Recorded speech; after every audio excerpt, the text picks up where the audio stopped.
Hey everybody, welcome to What's Up Wednesday. This week, we're the second week of full week of June. I want to touch base on a topic, especially for all the travelers out there, a little bit about revisiting professionalism and commitments and integrity.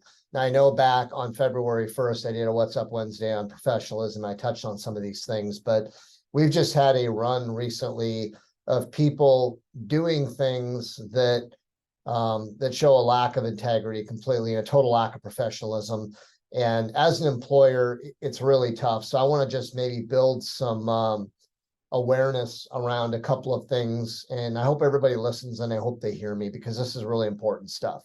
Now, I'll start off by saying that for many years, I worked in the safety equipment industry in sales and management. And when I did so, I had a lot of what you might call fierce competitors in the industry. And what I found was that by getting to know those people, by humanizing those people, I started to build relationships with them. And even though I would poke fun at them and we were fierce competitors, like I said, we also became cordial, we became friends. And oftentimes down the road, I found that somebody who was my fiercest competitor became my coworker. And you just never know where relationships are going to go. And I think that it's important that we look at all interactions and relationships that way.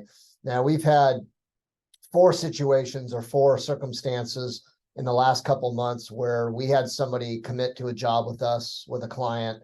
And again, they accepted the job, they committed to the job, and then they didn't show up for their flight to go mobilize to the job. We've had a whole bunch of other people commit to the job and then back out because they got another offer or something else came up. And the reality is that this is a significant indication of integrity or lack thereof.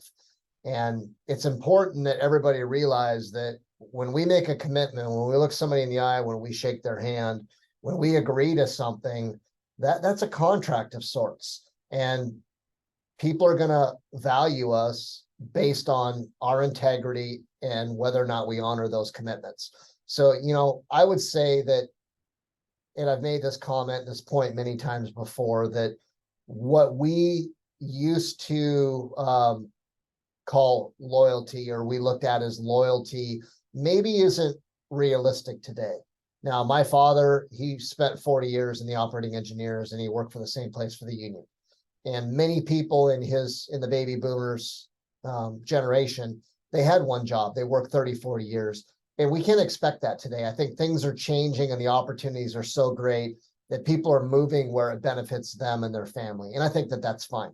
And the point that I made back on February 1st about professionalism is if you're going to leave, do it the right way. Give proper notice, work with your employer to make sure that they can transition appropriately and then go take on the new job. I think that that's completely fair, and I wouldn't discourage anybody from taking an opportunity. But when somebody commits to a job, when they agree to a job, when they sign their paperwork, and then they back out because something else came up or they don't show up for their flight and then they ghost you, that shows a total lack of professionalism and a total lack of integrity. And what ends up happening is that person becomes a do not hire for that employer. They basically hit a unwritten list where they won't be considered for future work because of the actions that they took. Now, I would say that is somewhat contagious in a way, meaning that when somebody does that enough times, and I've even made this comment where I've seen people on LinkedIn who are continuously looking for work, and I see the post and I realize, yeah, they did us wrong once upon a time. And I know they did my competitor wrong by not showing up on a job or backing out or quitting with an excuse that something came up when we found out they took another job. But these are all indications of a total lack of professionalism. And I would say that for anybody who is even just slightly strategic, honor your commitments, do the job, leave the right way. And usually there will always be a welcome mat there for you if you want to come back to work. Now, do the opposite of that, and the door will be locked shut. And there are only so many times that you can do that before I want to say that people start to develop a reputation. And even though the safety community is quite vast, it's also very small.